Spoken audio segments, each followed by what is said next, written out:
Oh, hello there. Oh, yes, well, turned out sunny again, didn't it? Yes, unexpected, but rather pleasant.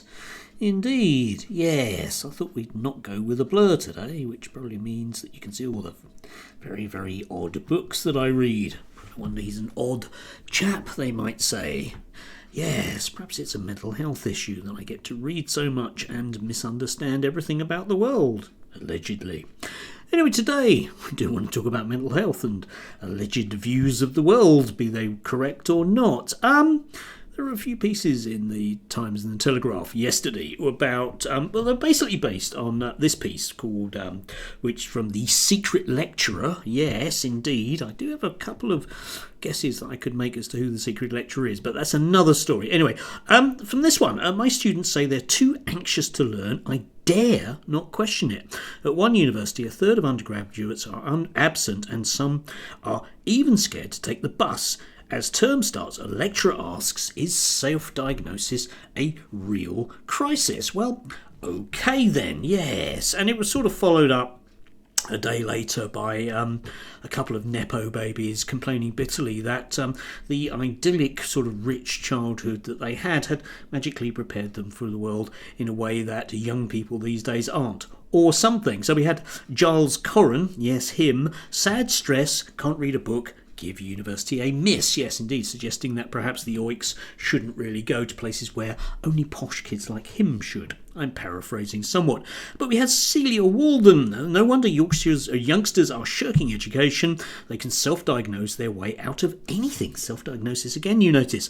Mental health diagnoses are being inflated to the point of worthlessness. It's high time we stopped fueling this cop-out culture, which sounds like, the sort of thing that you'd expect the right-wing press to come out with. In this case, the Daily Telegraph with Ms. Walden, yes. But the problem is that if you actually read all three of the articles, it's not about self-diagnosis at all. It's about young people with diagnoses, okay?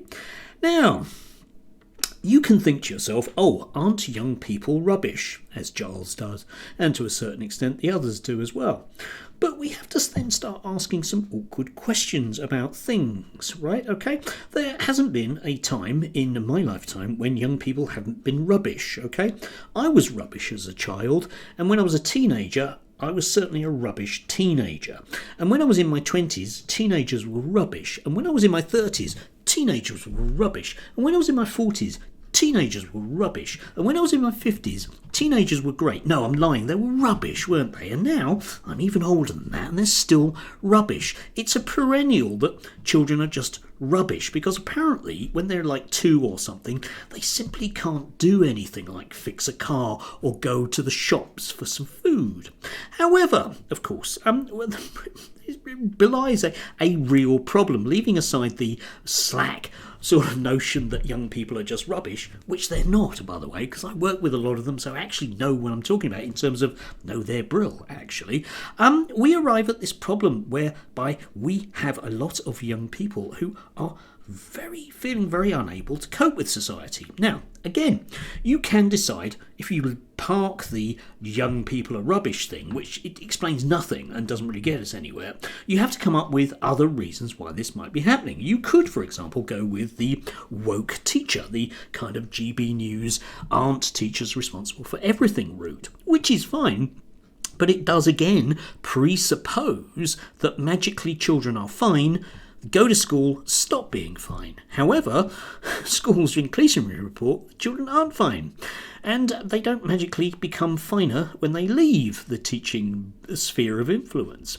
I don't actually think it's the teachers. We're not forcing people to do anything, or indeed being too slack. You see, this is the other side of the coin that people say to people like me. I'm actually a special needs teacher and do deal with a lot of very, very damaged children. Everything from complete neurosis to complete psychosis. Yes, sometimes they throw things at me. Sometimes they want to rip my head off with their teeth. That kind of thing. Other times they cower before me and cannot appear on camera if I'm doing something live online with them, for example. All of these kind of things, different children presenting with different problems. But if there is this huge increase, we do have to start asking ourselves exactly what is going on with this, because it can't realistically be me allowing them to be like this. And the other sort of standard thing, people say, well, you just let them be this.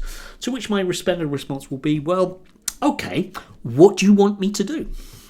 Do you want me to just sit in a room and shout at a child that they're fine? Might not actually work, might make them cry. And we as a society increasingly seem to want, and it's a very middle class thing, I noticed it back in the 80s and it's sort of crept generally, we want our children not to be treated on that kind of brutalising level. We can go to that if you really want to. It's up to you. But trust me, Celia and Giles and the secret lecturer's children certainly won't go to schools where they think anything of that. They will come stomping in and beat the teacher to death who does even look at their child in a funny way. But we have to look at this in a wider context, right, okay? Because if we're going to problematise young people being mentally ill, we really need to problematise adults being mentally ill, because an awful lot of them are. And they are increasingly mentally ill for a number of different reasons. Could it be that they've got smartphones?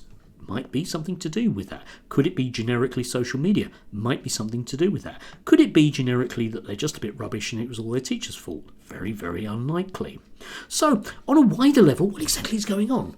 Well, you see, if someone like me, an old-fashioned lefty sociologist, would simply say, I think it's the economy, stupid, as they used to say way back then, in the sense that we live in very, very stressful times whereby the economy's going down the pan and people are poor. This has lots and lots of knock-on effects, notwithstanding COVID or indeed woke teachers.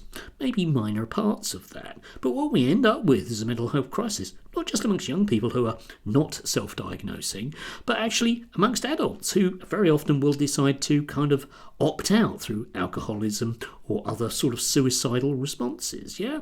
It's huge. And we need to accept that it's huge. It isn't simply because people are a bit rubbish or I'm a bit slack with them. It's a much, much wider thing. Now, I could come up with half a dozen concrete things that we could do as a society. But we won't, because number one, they'd be very, very expensive, because I'm an expensive tool in terms of using with the young people I do. If I can get young people back on track, I really, really am worth my weight in gold. But there's one of me and a lot of them, yeah. Or we could just decide to tackle the wider economy. We could decide, for example, to tackle those wider things that are making us unwell. But of course, we're not going to do that because there are various people with lots and lots of vested interests in making sure we stay exactly where we are. So much better to blame young people who are just a bit rubbish and their woke teachers. There, that's sorted. Nothing will change, and Giles and the rest of them can carry on writing sort of a bit toshy things, whilst at the same time wondering why exactly it is that their own children are very, very unhappy, even though they're very privileged. And the answer is that those wider pressures in society do need to be addressed, and they can only be addressed on an economic level. Still, that's the wrong answer. Anyway, do have a lovely Wednesday. Do. Cheer up. Might never happen.